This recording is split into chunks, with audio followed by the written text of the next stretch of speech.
popping out of the shadows from out of nowhere, we got Derek Buck. Where in the heck are you at right now? This is kind of unexpected to see you come out of nowhere, man. Yeah, I stick to the shadows these days. I don't jump out very often, but you caught me on a day. You caught me on a day when the sun has pierced the curtain, and here he is. It's a wild Derek has appeared. How are you? I'm doing good. I was about to ask, as far as like the place you're at right now, there's like a bunch of artwork, and then there's like some xenomorph statues. This I'll get is out of the way. yeah crazy to look at.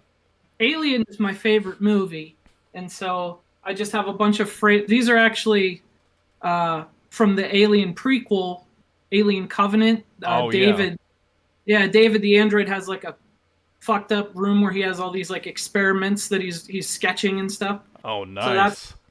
yeah. So this is like a lot of his art that's framed, and Mhm. then I have from Eagle Moss. They're like a collectibles company. They did a bunch of cool xenomorph line statuettes. So I bought a bunch of those. And Yeah, yeah, that's my crazy. goal, Oh, sorry. Go ahead.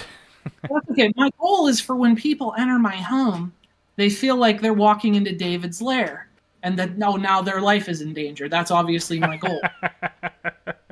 Which I can understand that too, because that's the one thing I always like to see in people's like walls or like their man caves is like something Yeah. that's like a part of them that's either from their childhood or just them being a huge fan of something. Was it always the case for you whenever you were growing up that you wanted to have a space that showed off your hobbies, or was it something like at the time where you were thinking, no, that would probably be a little bit too embarrassing, consider it's like a nerdy topic like that? Never been embarrassed of anything. Um, but if anyone who's watched the show has will know that.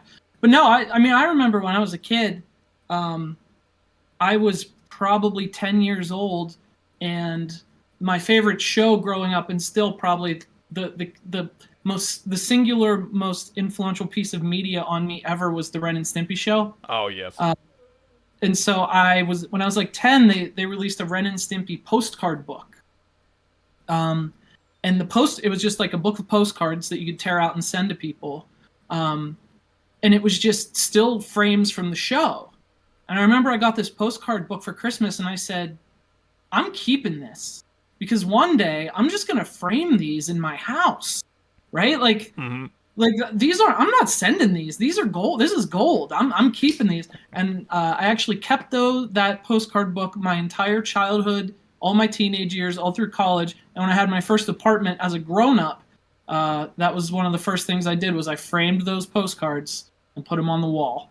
But so yeah, so right now my apartment is currently all alien themed because I've gotten very dark in my old age. Hmm. But yeah, I'm all about.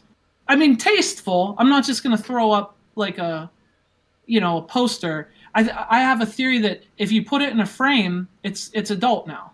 As long as Yes. it's in a frame, you're a grown up. So that's my theory. Yeah, and it fancies it up a little bit, because I know that a lot of time people have like something like Thomas Kincaid that they will slap on their wall, and I know my mom's really big into that. But yeah, like you said, there's like some artwork of stuff from movies and TV shows that you're a big fan of, but yeah, to spiff it up with like a nice little frame to go along with it. Is there any other piece of media or like some other type of art that you would like to be able to own, or is it just only stuff related to the Alien series? Excuse me. I'm like a collector of a lot of stuff. Hmm. I'm pretty like minimalist. Sometimes people come in my apartment and they're like, "Did you just move in?" Because there's like not a lot here. I'm not like a collector of a lot of things. I have certain things that I will collect until the day I die. But in terms of art, no, it's more just like I have certain holes on the wall. Well, obviously I need a giant xenomorph here, right? Like, of Oh yeah. course. But I don't have any like specific, or I know some people get really big on like memorabilia from the films and stuff.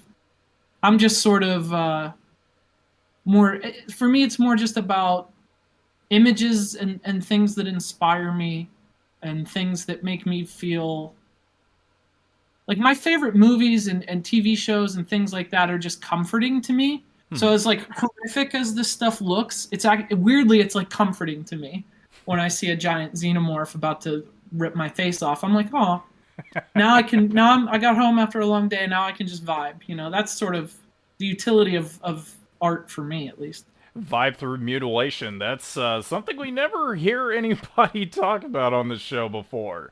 But Well, since you're talking about more alien stuff, what is probably one of your favorite alien movies, or is there like a certain part of it that you're a big fan of, or is it just anything but Alien 3? so I have a hot take on Alien 3. Mm-hmm. I'm okay with Alien 3. I actually have grown to like Alien 3. I have not gotten there on Alien Resurrection, which I prefer to just ignore exists. But I'm okay with Alien 3, actually. I've grown to like a lot of things about it. But I don't know what it is specifically about Alien. The design, like honestly, even beyond just the movies, the design of the creature itself, it is the coolest fucking thing I've ever seen in my life. Like, Oh yeah, I agree.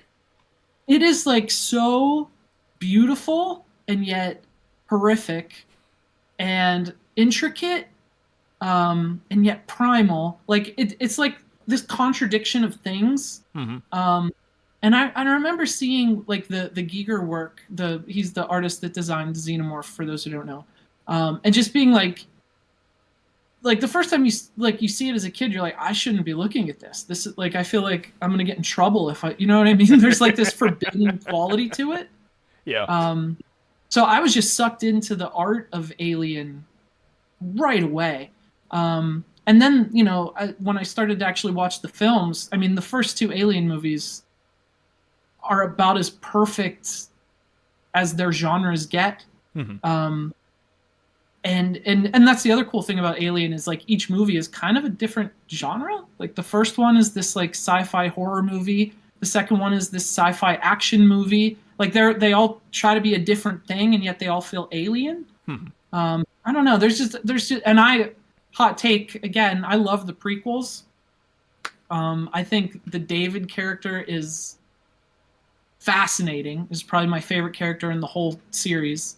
The idea that these like biomechanical creatures were designed and engineered by a droid that is like kind of also biomechanical with a god complex. Like I just think it's fascinating. So I think Alien is just a series that's always been about more than what the movies are about, and you can dig as long as you want to dig with the Alien movies and keep finding stuff. So they've always really appealed to me. Since you brought up the prequels, I still have yet to see Prometheus. Then I've heard mixed opinions about it. But Yeah. it's one of those things where it's just there was a lot of things that were out at the time that it's just so hard for me to keep up with different projects that are getting released in theaters. But since you're talking about it right now, where would you rate like the Prometheus movie in general, as far as like from a movie plot standpoint goes? Prometheus was a victim of expectation in a way. Oh yeah. You know, I think a lot of people one of the drawbacks of having a franchise like Alien where every movie is different is that when you put out a new one, everyone has different wants or expectations or definitions of what an alien movie is. So for a lot of people, alien means that brooding, isolated environment, that terror and horror of the first movie, right? For a lot of people, an alien movie is basically Ripley Rambo because it's Aliens, the sequel, right? Like action and over-the-top predator-like dialogue and stuff like that. Two completely different movies that people will both say that's Alien.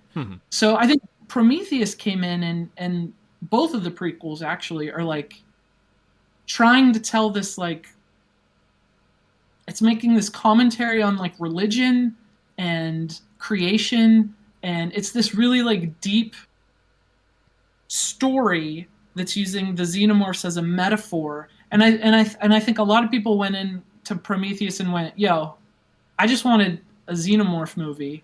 I Hmm. didn't need a 2-hour lecture on creationism or whatever, like whatever they Prometheus. So I think Ridley Scott was a little bit. I think what he made was. I don't think what he made is what people necessarily wanted.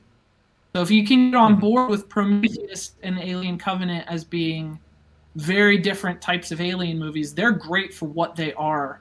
Um, but they're not necessarily what people wanted from the franchise, if that makes sense. Oh yeah, it does. But I still gotta take some time to get caught up on a lot of stuff. And I know that Prey just came out, and I've Oh, heard a lot of good things about that too. Because there's a podcast I follow that they said that it's not what they expected, but they still enjoyed it. So I'm guessing that you haven't actually got the chance to see that yet. I've seen Prey, no joke, probably 10 times. Oh gosh. I've it, I adore Prey. It is because here's the thing: like you can say you're an Alien fan, and that's cool because there's a lot of good Alien stuff, right? Hmm. But with Predator, for a long time, it was like, oh, you're a Predator fan, huh? It's like that Yeah. must be right. Because it's like we had the one movie, we had one great movie, and then all the sequels were either bad or like I think Predators, the Oh 2000 was it yes, I think so. Yeah. I think that one was like meh, and that's the best prequel that we got, or the best sequel that we got was like. Hmm. So for a long time, it was just like I just want a good Predator movie. Why can't someone make a good Predator movie? This should not be that complicated. Um, but gosh, did they deliver with Prey? Prey is everything I wanted from a Predator sequel. It is. I can't say enough good things about it. I don't want to get too spoilery Hmm. if you haven't seen it, but I will say, to me, it's like Predator now has its aliens. It has its second great movie in its franchise now. Now I've got something to look forward to, considering you gave it praise and other people have as well. And it's always awesome to be able to see like an old franchise or an old series get a proper sequel or prequel that was deserved for a while but never got it. As far as like any franchise, whether it's sci-fi or just I don't know, Goodwill Hunting, if it goes down that line. What would you want to see get like a new sequel or prequel out there? I'm glad we were talking about Alien. There's some new Alien stuff coming that has me very excited. Hmm. Because Disney now owns Alien, which I do have to say, like when that first happened, I was horrified. I was like, oh god, Disney owns Alien and Predator, which are like my two favorite franchise. This is going to be a nightmare. But they did a bang up job with Prey. Hmm. So I'm looking forward to what they have coming with Alien now. I'm really optimistic about it. As far as the other franchises, I really wish the Jurassic franchise would get a Prey. Oh yes. Like I adore Jurassic Park, um, and that's another franchise where it's like, yeah, I can't believe that they can't figure that out. Like the latest Jurassic movie is one of the worst. I walked out of there so shocked. Yes. Like not even angry. Like sometimes a bad movie, I'm like, I can't believe. I wasn't Just even angry. I was just like, disappointed. it baffles my mind that they wrote that on a script. Hey, I'm just gonna say it. I Hmm. hope this isn't too spoilery. Oh, Hey, that's okay. we're gonna make a dinosaur movie about locusts. What? What? How did that get greenlit? I'm asking. I'm asking. How did it get greenlit? Why am I watching a movie where dinosaurs are supposedly living among people? It's total pandemonium, right? No, actually the bigger problem is locusts. Like what? I can't. Yeah. And Yeah. I would like Jurassic to get another good entry, even if we have to reboot it. Like let's just do something good with it. Hmm. That's probably the one that I am the most desperate for. But I mean, I'm not one of these guys who's like, there are these like cinephiles who are like, oh, anti-franchises. I love franchises. And, you know, there's something about a new Predator, a new Ghostbusters, a new Alien that I think, especially for people of my generation, especially for young men of my generation, um, having those moments of throwing it back to when we were kids is there's something about that is really valuable to our generation more than I think prior generations that we're all very eager to grow up. Maybe because they still had an American dream to strive for. Oh yeah. You know, like they could they things weren't that bad for them. They grow up, buy a house, and start a family. Cool. Mhm. I'm growing up and I'm like, I can barely pay my rent. I just want a good alien movie. Can we please just have a good alien movie? Like that's all I want. The Um, compromise it that way, it makes it easier for everybody in the end. for sure, for sure. So I'm all for like like keeping franchises alive as long as you do it the right way. And I think Predator's finally back on track. Ghostbusters, I'm happy with what they're doing now. Aftermath was fantastic. I really enjoyed that one a lot.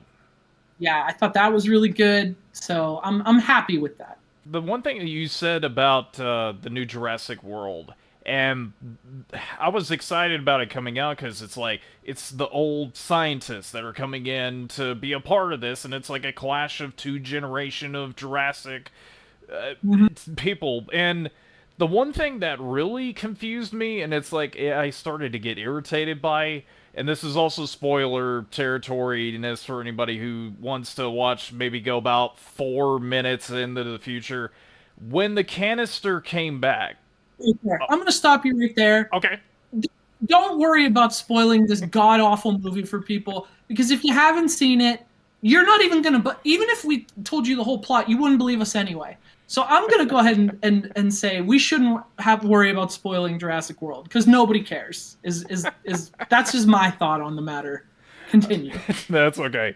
You know, it was like after the movie was over and we left, I started getting irritated by the canister that had the dinosaur DNA, because at the end of Jurassic Park, it was buried under a bunch of mud, and I don't know how they dug that up. They never explained it in the movie. It was just a plot convenience device that came out of nowhere. I didn't understand why it was there, but that annoyed me after the viewing, and yeah, it was it was a big disappointment is all it was to me. And especially comparing Prey to the new Jurassic World. Mhm. Prey totally gets what made the first Predator great, and it gets what people loved about it, and it does that stuff in a new way, right? Hmm. Jurassic World, that movie, the newest one, is like, what did people like about Jurassic Park? And it has such a surface level assessment. They're like, oh, Jeff Goldblum. Oh, Sam Neill and Laura Dern. Let's just put them in, and that's all the thought that was given to it. Like it's this very shallow assessment of what people liked about the first movie. Dinosaurs and Jeff Goldblum. But that's not all. That's not what made Jurassic Park great. You're totally missing the point. You're just throwing sprinkles on your shit cake. Yes. You know, you're taking the sprinkles from the really good cake and you're putting them on your shit cake and hoping no one will notice that you made a dinosaur apocalypse movie about locusts. Like, Yeah, it's one that I don't think I'm ever gonna go back and watch again. And the thing was, when it was like the Thursday little midnight release, they were showing back to back like the first Jurassic Park and then the new Jurassic World. And it just ooh, shows a clash of contrasts where it's like you got the good movie here at the beginning, and the second half is like the very overrun, overly scripted, just a terrible mess of a movie. So if there's anybody that's watching this right now, watch at your own warning, but don't go to see it on our part. It's not worth it. Well, oh, sorry. out of the new, not to belabor the point, but I walked out of the new Jurassic World thinking that reminded me of Rise of Skywalker, Oh, yes. where it was like, okay, we have all this stuff we want to do.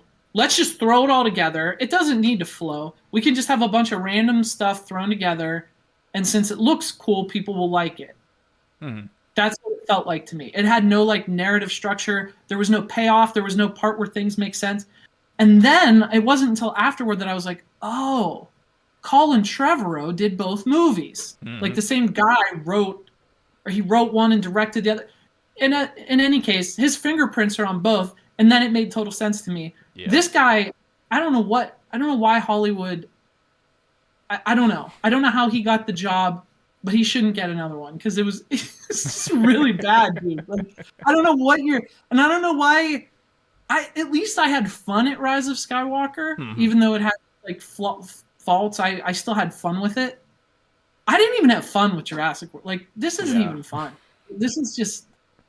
Yeah, and there were some bits about it that I'm trying to think. The subway part where the guy gets killed off. Yeah, that I don't really understand that. And it was like that was the convenient part about that was that they kept rehashing that so much for the movie. It was so bad. Literally sat down and said, "We're gonna make this movie." The whole premise coming into it was this is a movie where dinosaurs and man live together on Earth. It's gonna be crazy, right? That sounds awesome. I'm here for that. It's that movie for like 3 minutes at the beginning, and not anymore. And they're like, "No, you know what? Yeah, let's take that cool idea and let's actually transition away from that. Let's make a movie about locusts in an evil corporation, and then the main villain of the movie is going to be a Tim Cook knockoff." That's the movie. That's the new Jurassic World. If that sounds good to you, a movie about farm subsidies and corporate farming corruption with a Tim Cook knockoff as the main villain, go wild. But I'm telling you, you're going to be very disappointed. Yeah, so it's a one and done for me on that, so I would not want to relive that experience. Yeah, dust the hands off and just be done with it, go to some other project. You can continue. You can set this up for the viewers, but I'll be back in 1 second. Okay. Well, while the wall of art for Aliens is there, yeah, that's the thing about Emma Stone and just Derek bringing it about, just showing like he's a big uber mega super fan of it. And I remember one of the last few videos that, oh my gosh, there she is. That's the old stand-up cardboard cutout of Emma Stone in Harry Potter. I'm still behind on a lot of those movies, but yeah, she does a really good job in the movie. It's Emma Watson, though. Oh, that's right. I have no beef with Emma Stone, but I do like to refer to her as the lesser Emma. But yeah, this is the cardboard cutout that was sort of the co-host of CGR Undertow. So she's just gonna hang out if that's okay. Oh, that's okay. And she's very intimidating, pointing her wand right at me to just get me to keep talking right now. So I'll do that. Well, we pretty much went this long without talking about a lot of CGR stuff. So I guess we're gonna get into that topic now. So your time basically on the I guess the subcategory or like the sub show of like the classic game room, and you being able to work with Mark for such a long time on that. A lot of people would probably want to know is like, how was it that you and him got to work together? Was it like a job opening, or was it just you were an acquaintance of his and he was like, I do this thing, and brought you in to do something else on the side? It's actually a really weirdly uneventful origin story, to be honest with you. So buckle up, because it gets very uneventful. No, I was a freelance writer. I was writing about video games for different sites and blogs. And one day I get this email from a website called Classic Game Room. And they're like, hey, we like your writing. We're looking to build our website with some more content. Would you want to come in and have an interview? Would you be interested? I was like, yeah, sure. So I went and met with them. They must have, I still don't know how they found I assume they just saw it, something I'd written for another site or or heard a podcast. I don't know, but they saw something, they liked it, and they got in touch with me.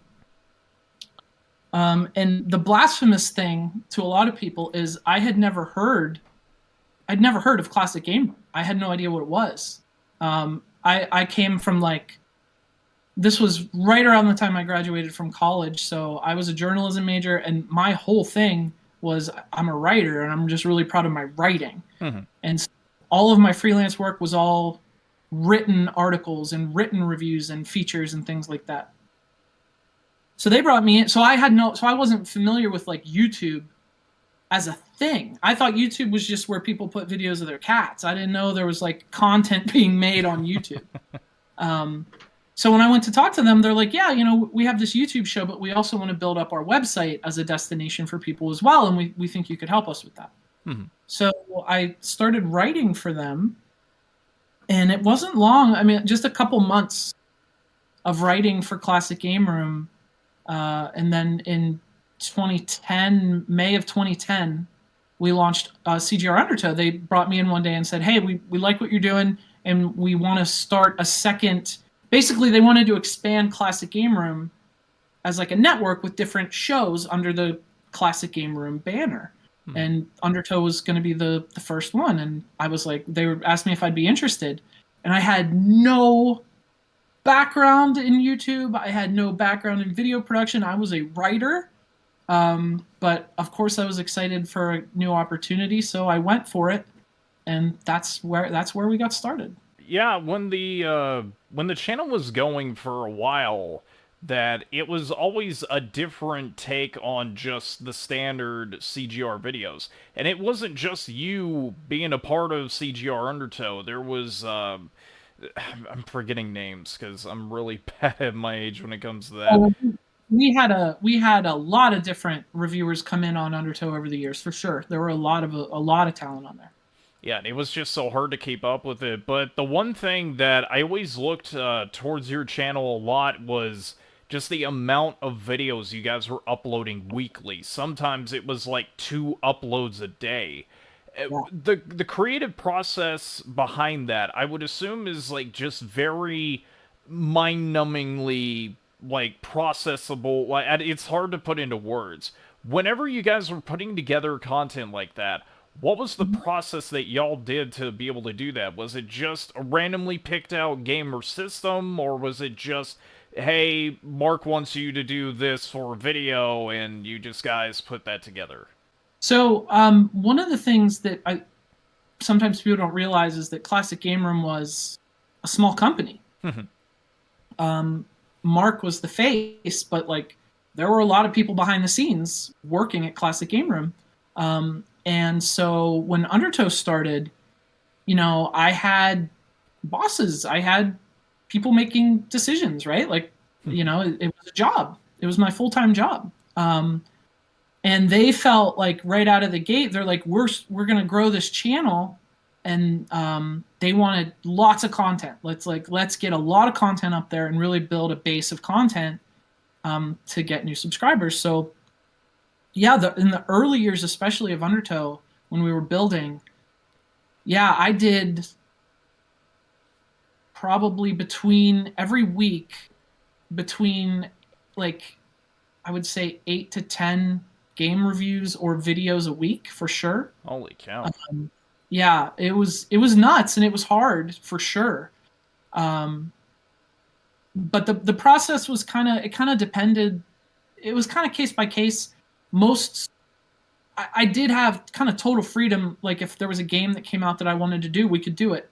But I couldn't come up with like 10 of my own games a week that I wanted to review. You know what I mean? Like after about a month of that, I'm like, okay, I'm running out of like games in my personal collection here.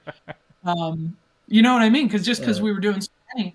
So a lot, I don't know. I can't really break down percents, but a lot of the stuff that I reviewed on Undertow was stuff that was either donated to the show or publisher sent to us for review.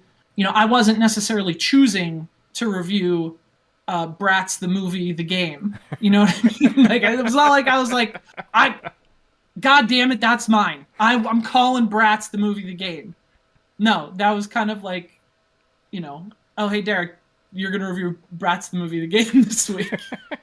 So there was a lot of delegation that way, um, and we got games from so many different. One of the craziest things about Classic Game Room was people would send us boxes, like giant boxes of game donations, Hmm. and it was amazing. There'd be a note with it like, went to a yard sale this weekend and saw all these games for $1. So I bought 100 of them and thought you guys would love them. So they would just send us all these games, and that's where most of the stuff that we reviewed came from. Say is just viewer donations and viewer requests. Like, hey, here's this game, please review it, kind of thing. I'm trying to remember the guy's name who's from Anniston, Alabama, and I remember that the stuff he brought up on the show, because one of my favorite reviews that Mark did was the Hyperscan. I've never seen such a like poorly constructed console like that before. It's like Oh, it's an easy idea on concept or just to put on paper, but poorly executed, especially when the Wii and PS3 came out the same exact year. we got so many oddities, and those were like some of the most fun days to go to work. Honestly, like I get so to be perfectly honest with you, I miss those days of my life every day of my life. I miss those days. And one of the many things I miss most is getting to work, like arriving at work, Mhm. and you know, there's this box of games, and Mark's like, "We got some goodies today," and we would look through it, and it was just like the most bizarre. Like I remember someone sent us a console called the Zavix Pro, and it was like a primitive motion control console. And if I remember correctly, it came out before the Wii. This was like pre-Wii, Oh yes. and it was like the worst thing ever. But I was also like fascinated by it because it was like I could be totally wrong on this. Some Undertow fans might be able to like correct me, but I Mhm. feel like it came out at least a year before the Wii, and that was part of the amazing thing of it. Was like, whoa, maybe they had a mole on the inside at Nintendo, and they're like, they're doing this motion console. We got to get out first with this piece of crap one. Um, but like, just yeah, so much random pieces of video game history. Like, it was really cool when like publishers would send you games. Like Nintendo would send the new Mario game. Very exciting day, right? Mhm. Be able to play that and review it like before it came out. Very exciting, very cool day. But some of the coolest days were, oh, I just found this knockoff Atari replica thing that barely works at a flea market, and I thought, this just screams Classic Game Room. I'm sending it to you boys. Yeah, just so much fun. You never knew what was going to be in those boxes.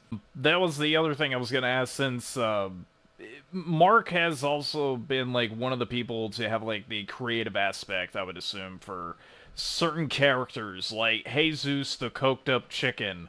And that was one of our favorite bits about like whenever he was on the show and then when you guys were moving into the office building and doing kind of like the walk around tour, and then Jesus is kind of just like poking around, bugging you guys while you're editing videos. How was Yeah, it that you guys got to be a part of certain skits on that show? Was it also because of the creative process for people being like, you need to get these people involved, or was it just a whim little thing that you guys wanted to do? it was so random, off the cuff, and totally improv all the time. Really? Um, it very, very rarely were things like that planned. Um, I would literally just show up to work, and Mark would go, "Hey, we're doing a thing," and I'd go, "Okay, what are we doing?" He'd be like, "Don't worry about it. We're doing a thing." Like it was never a plan. I never really knew. He would just walk into the room with like a giant something and start hitting me with it, and I what I owe like I owe Mark Bustler more than I could ever repay him. Um, because he taught working with him, and we didn't work like on the same stuff most of the time, right? He had Mhm. his thing and we had our thing, and occasionally there was crossover like that, but most of the time we were doing our own thing. But just being around him and seeing him do that kind of stuff, especially coming from my background where I was like a serious writer who I really wanted to make serious points about the games and make serious criticisms and break these games down. There's a very different tone to like my early reviews where I'm just like getting philosophical on these games. Like Mhm. I took them so seriously. And one of the things I learned from Mark was like, bro, not that there's not value in that, but there's also a lot of value, particularly in this format that I'm learning about, YouTube, and just being fun and being silly and embracing that part of video games. And it took me a long time to like get comfortable with that and figure that out and figure out that I didn't need to try. One of the many things Mark taught me is I didn't need to try to be anything other than myself. I didn't need to try to get, what are you doing? I didn't need to try too hard to break down these games, Mhm. which I could do. I could just kind of be myself and talk about them, and that's what people would connect with and love.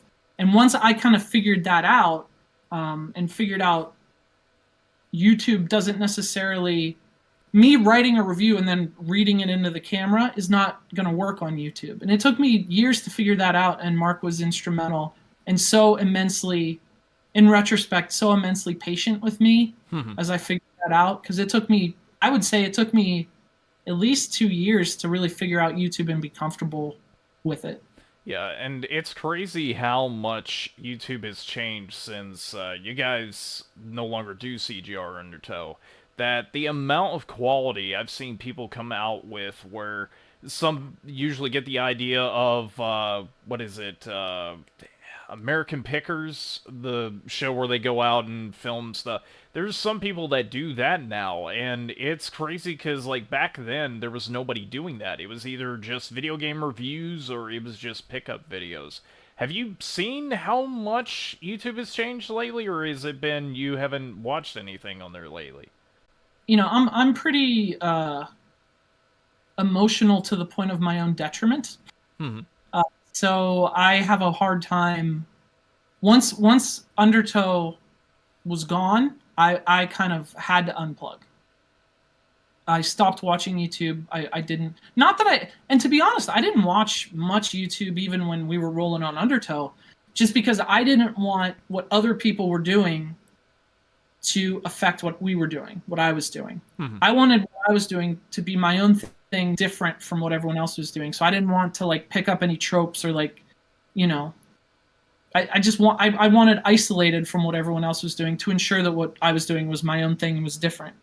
Um, but yeah, anyway, once Undertow was gone, I it's hard for me to like watch that kind of stuff because I miss it so much. And I miss those days so much. That yeah, I do know that YouTube's a different world, um, and I sometimes I think about when we were rolling at our peak on Undertow and Classic Game Room, we, like you said, we had an office, we had a studio, Hmm. Mark had a studio, we had multiple editing bays, all this equipment, video equipment, audio equipment, world class mics, and all this stuff, right?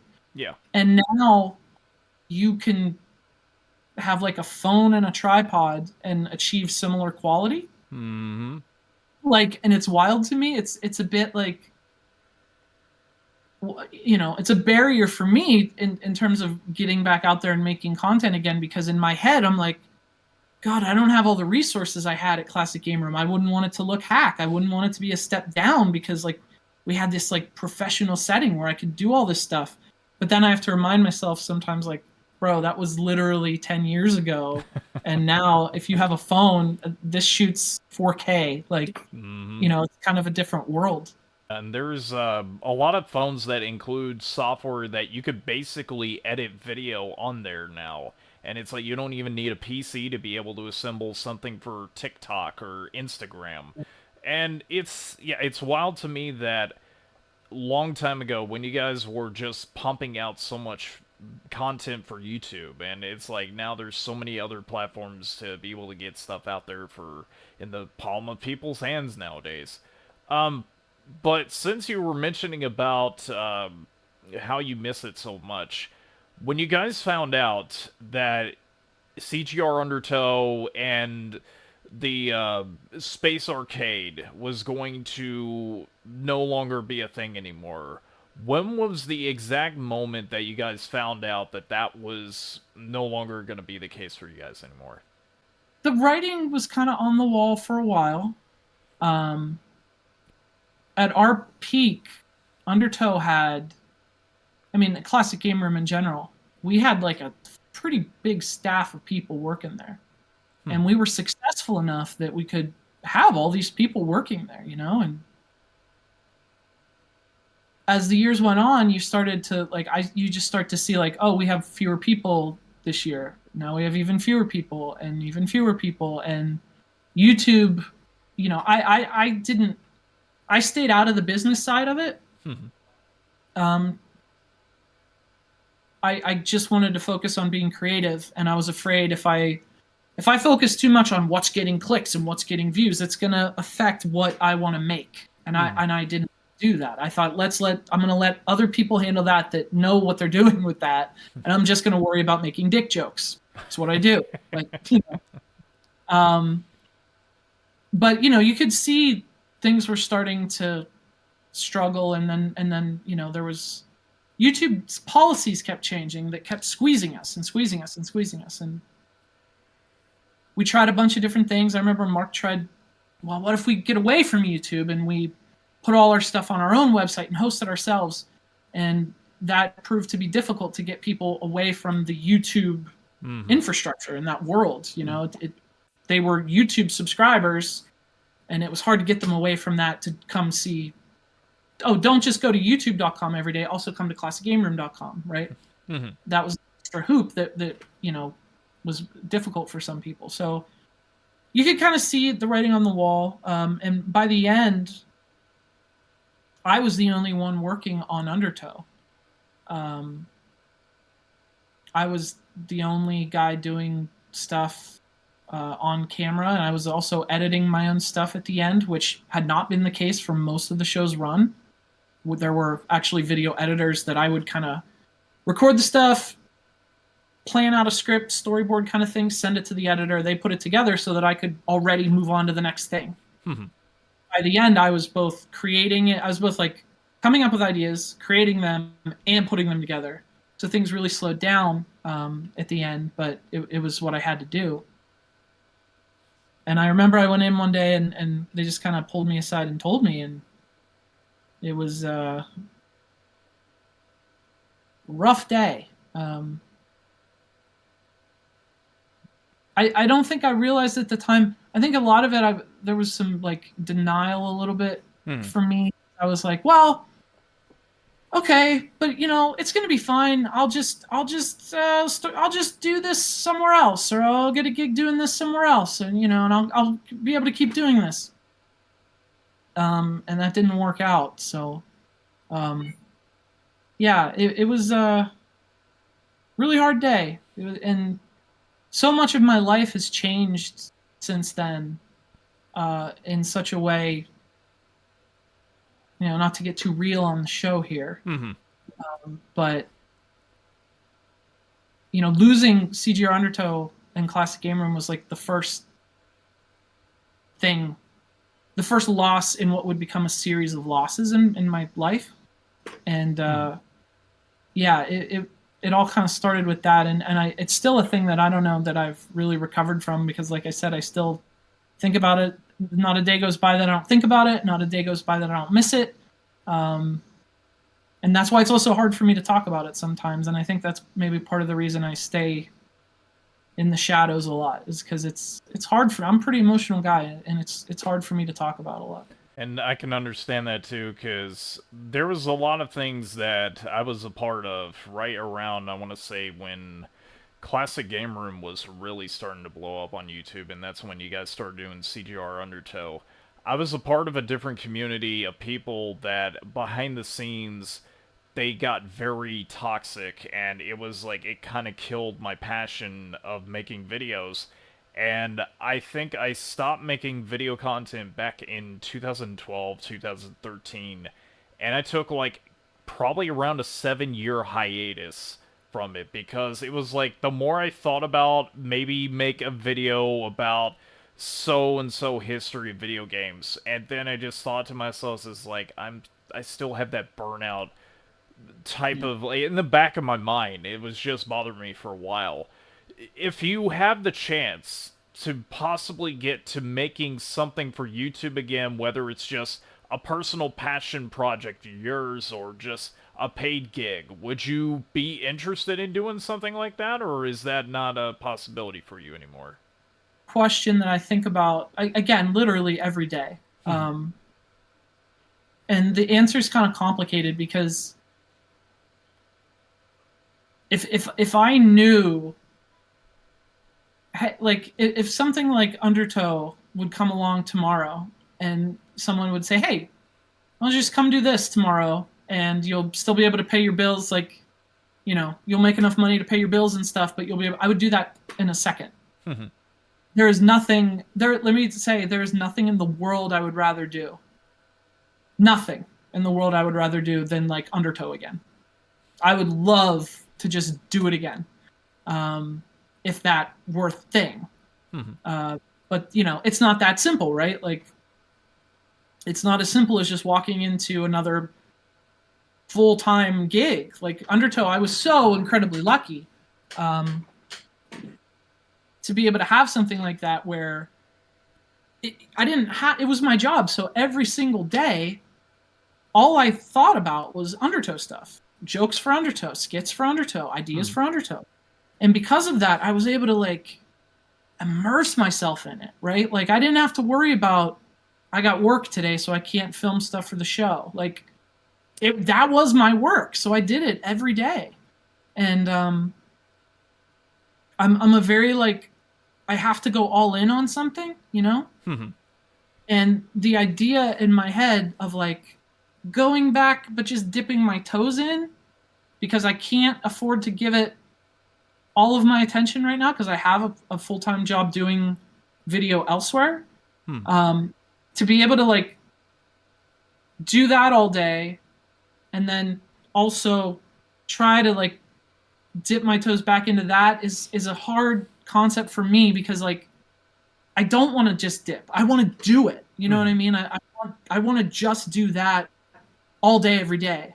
And the idea of, I'll start slow, do a video once in a while is like, I immediately kind of just mentally go, that doesn't sound great to me. And there are a lot of reasons and hurdles in my mind to like getting back to doing YouTube, but I can say that the desire certainly is not one of them. There's nothing I would rather do than make content every day for people. And if I knew I could do that and still pay my rent and feed my cats, I would do it tomorrow. So yeah, it's an ongoing internal debate that I have with myself. And I really do hope that one day I can get back to that. Well, hopefully somewhere down the line we'll be able to see you get creative like that again, because I know that it was a long process to be able to do those videos weekly. And as time-consuming as they are, it brought hours upon hours of enjoyment for a lot of people. And it did get its fair share of haters, because some people would get the idea that you're taking a lot of ideas from Mark, because I know that that's where a lot of the hate came from. But the way I saw it is that you guys were basically CGR B team. It wasn't like Mark, but you were still doing something in the similar line kind of way too. And also the theme song was kind of catchy, even though it was like a few beats per second, or if you want to call it that.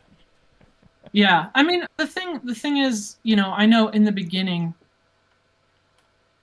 one of, I think, the problems in the beginning of Undertow was people were more loyal to Mark than the idea of classic game room with as an umbrella with lots of stuff.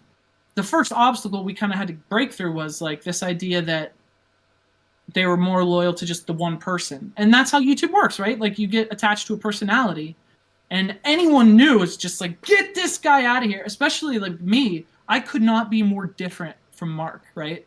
Yeah. He's got this buttery smooth voice, and he's this like, Mark is like fine wine, and like he's always very positive about the games. And he likes to talk Truxton all the He time. talks about Truxton, and he's a Sega guy. He's like wine, and they show up, and I'm going like this. And I'm like, if you don't play Zelda, you're a coward. And I think the Sega Genesis is the worst system ever made. Like I'm doing that, and people are like, "Who's this lunatic weirdo?"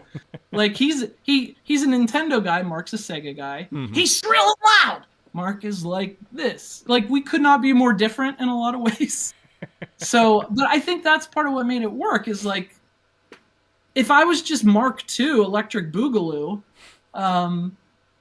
then what's the point? Yeah. So it took me a long time to hit my stride on Undertow, and Mark was never anything but like supportive. I owe that guy so much because like, and at the time I was probably a little shit to work with. The funny thing is now I'm my self-esteem is like 0. But back then, I was very confident in what I was doing. So I'm sure, like, I was kind of a prick sometimes and maybe a pain in the ass to work with. But I wish I could go back and express to him how much it meant in retrospect for me now, looking back and being like, God, like I got to do what was honestly just a dream gig for me. The experiences I had, the things I learned just being there every day, and the other day I was just thinking about one of the shames of it to me that it had to end is that I had gotten so confident in what I was doing finally by the time it ended that I felt like, man, imagine what I could have been doing years later had it kept going. Like, man, I really wish I could have seen that continue because I was so happy with where Undertow had gone in the last year or two. Like really proud of it. And I mean, I owe all that to Mark. It's not easy, and not just Mark, but like the whole team at Classic Game Room. Like I would write a script, and I would submit the script, right? And a lot of the people who worked there were not the demo, right? They were not immature young boys aged 18 to 25. They were not the demographic. These were like grown-ass women, right? Or like adults. And I'm like, yeah, so on the show today, yeah, I have this idea. I'm gonna go so insane from reviewing bad games that I'm gonna end up inside the game, and then I'm going to attack an animal. It's a stuffed sloth. I'm going to the video ends with a very gory murder scene where I stab a stuffed sloth to death, and they're just going, okay. Right? And they let me do this shit. Like, the fact that they let me do this stuff and they let me be creative and they let me explore. I cannot remember one time in the whole time of Classic Game Room that Mark or anybody said to me, you can't do that. Never once. Me going nuts and fantasizing about murdering people, they're like, yeah, sure, cool. They just let me take it wherever I wanted to take it, and I'm so grateful for that. Well, this was definitely a trip down memory lane, and I really appreciate you being on for the recording because I know that you've been in and out on Twitter, and you've been kind of doing your own thing as of late. But yeah, it was like out of the blue, you decided to message back saying that, yeah, sure, fuck it, I'll be down to record, and it's like, hell yeah, we'll definitely knock that out, but this was a pleasure, man. Say for the people, because I still get, hi buddy, mwah. I still get, my cat, she's,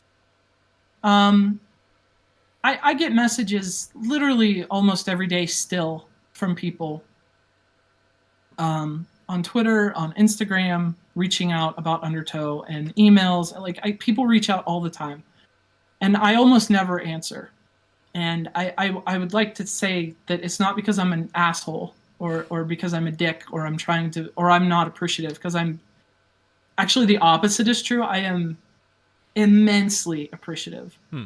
It's really, really hard for me personally Mm-hmm. sometimes to like go back and talk about this stuff, because it's something that I cherished so much, something that I loved doing it at the time, but I wish I could go back and be like the Jiminy Cricket to Undertow Derek and go, bro, just really enjoy this, because